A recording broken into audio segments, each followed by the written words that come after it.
Hi friends, அனைவருக்கும் வணக்கம். கிராம உதவியாளர் பணிக்கான நேர்முகத் தேர்வு எப்பொழுது நடக்க போகுதுன்ற மாதிரி டேட்டு ஹால் டிக்கெட்டுக்கான அனௌன்ஸ்மெண்ட்டு கொடுத்துட்டாங்க. நாம் ஹால் டிக்கெட்டை மட்டும் கூட என்னென்ன எடுத்துகிட்டு போனோம், எக்ஸாமுக்கு என்னென்ன எடுத்துகிட்டு போனோம்னு சொல்லிட்டு டீட்டெயில்டான ரிப்போர்ட் கொடுத்துருக்காங்க. இது எந்த மாவட்டத்தில் வந்திருக்குன்னு பார்த்தீங்கன்னாக்கா, ராணிப்பேட்டை மாவட்டத்துக்கு வந்திருக்கு. அரக்கோணம் தாலுக்கா ராணிப்பேட்டை மாவட்டத்துக்கான இது டீட்டெயில் வந்து கொடுத்துருக்காங்க. இது வந்து பார்த்தீங்கன்னாக்கா, தமிழகத்தில் வில்லேஜ் அசிஸ்டண்ட்டு 2299 வேகன்சி எடுக்க போகிறோன்ற மாதிரி கொடுத்துருந்தாங்க. அதாவது ராணிப்பேட்டை மாவட்டத்துக்கு வந்து பார்த்தீங்கன்னாக்கா ஆகஸ்ட் 6ஆம் தேதி சொல்லியிருந்தாங்க.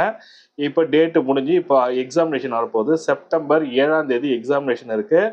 இதற்கான ஹால் டிக்கெட் வந்து இப்போ அனௌன்ஸ்மெண்ட் பண்ணிட்டாங்க. இப்போ வந்து பார்த்தீங்கன்னாக்கா 2 விதமாக நடக்கும். எழுத்து திறனறிவு தேர்வு அண்டு நேர்முக தேர்வு நடத்தப்படும் சொல்லியிருந்தாங்க. இப்போ செப்டம்பர் 7ஆம் தேதி எழுத்து திறனறிவு தேர்வுக்கான ஹால் டிக்கெட் வந்து கொடுத்துருக்காங்க. எப்படின்னா, உங்களோட நீங்கள் கொடுத்துருக்க அட்ரஸுக்கு போஸ்டல் மூலமாக ஹால் டிக்கெட்டு சென்ட் பண்ணின்னு இருக்காங்க. ராணிப்பேட்டை மாவட்டத்துக்கு ஹால் டிக்கெட் சென்ட் பண்ணி இப்படி தான் அவங்க ஹால் டிக்கெட்டை பேப்பர் பிரிண்ட் அவுட் எடுத்து கொடுத்துருக்காங்க. கிராம உதவியாளர் தேர்வுக்கான அனுமதி சீட்டுன்னு உங்கள் பாஸ்போர்ட் சைஸ் ஃபோட்டோ ஒட்டியிருக்கு. விண்ணப்பதாரரின் பெயர் இருக்கும், அதுக்கப்புறம் ரெஜிஸ்ட்ரேஷன் நம்பர் இருக்கும், விண்ணப்பதாரரின் முகவரி அட்ரஸ் வந்து கொடுத்துருக்காங்க. அது கூடவே பார்த்தீங்கன்னாக்கா தேர்வு மையத்தின் பெயர் மற்றும் முகவரி சொல்லி கொடுத்துருக்காங்க. எக்ஸாமினேஷன் எங்கே நடக்கின்றதை கொடுத்துருக்காங்க. தேர்வு நடைபெறும் நாள் அண்ட் டைம் வந்து கொடுத்துருக்காங்க. எழுத்து தேர்வு செப்டம்பர் 7ஆம் தேதி காலை 10 மணி முதல் 11 மணி வரைக்கும் நடக்கணும் சொல்லி கொடுத்துருக்காங்க. தேர்வுக்கு நம்ம என்னென்ன எடுத்துகிட்டு போகணும்னு சொல்லிட்டு கீழ்காணும் குறிப்பிட்ட அறிவுரைகளை கவனமாக படியுங்கள் சொல்லி கொடுத்துருக்காங்க.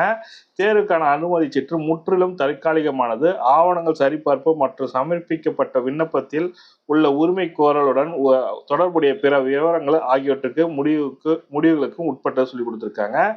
இந்த ஹால் டிக்கெட் வச்சு நீங்கள் வேலை வாய்ப்பை கோர முடியாது சொல்லி கொடுத்துருக்காங்க. விண்ணப்பதாரர்கள்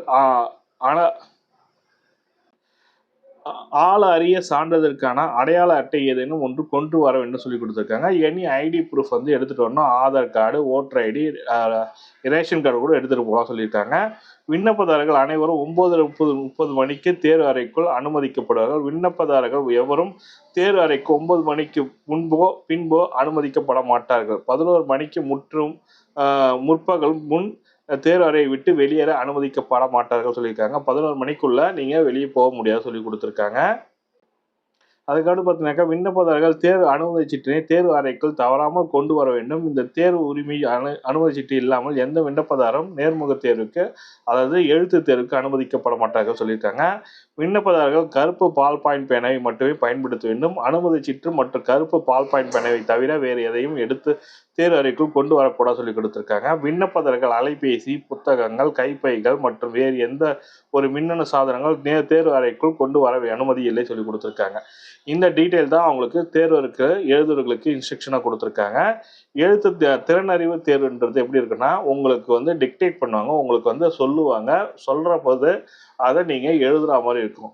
அதை எழுத சொல்ல உங்களுக்கு பிழையின்றி எழுதுகிற மாதிரி கொடுத்துருப்பாங்க. அதுதான் திறனறிவு தேர்வு சொல்லி கொடுத்துருக்காங்க. செப்டம்பர் 7ஆம் தேதி ஒவ்வொரு மாவட்டத்துக்குமே டேட்டு கொடுத்துருப்பாங்க. அந்த டேட்டுக்கான வந்த உடனே உங்களுக்கு ஹால் டிக்கெட்டு வந்துடும். ஹால் டிக்கெட்டு ஆன்லைன்லலாம் டவுன்லோட் பண்ண முடியாது. உங்கள் போஸ்ட் ஆஃபீஸில் போஸ்டல் மூலமாக உங்களுக்கு வீடு தேடியே ஹால் டிக்கெட் வந்துடும்ன்ற மாதிரி சொல்லி கொடுத்துருக்காங்க. வராதவங்க என்ன பண்ணணுன்றது இன்னும் சொல்லலை, இன்ஃபர்மேஷன் கொடுக்கல. வராதவங்க என்ன பண்ணலான்றதை கமெண்ட்டில் சொல்லுங்கள். டெஃபினட்டாக அதற்கான இன்ஃபர்மேஷன் கேதர் பண்ணிட்டு கொடுக்குறேன். இந்த வீடியோ பிடிச்சிருந்தா லைக் பண்ணுங்கள், கூட சப்ஸ்கிரைப் பண்ணுங்கள். தேங்க்யூ.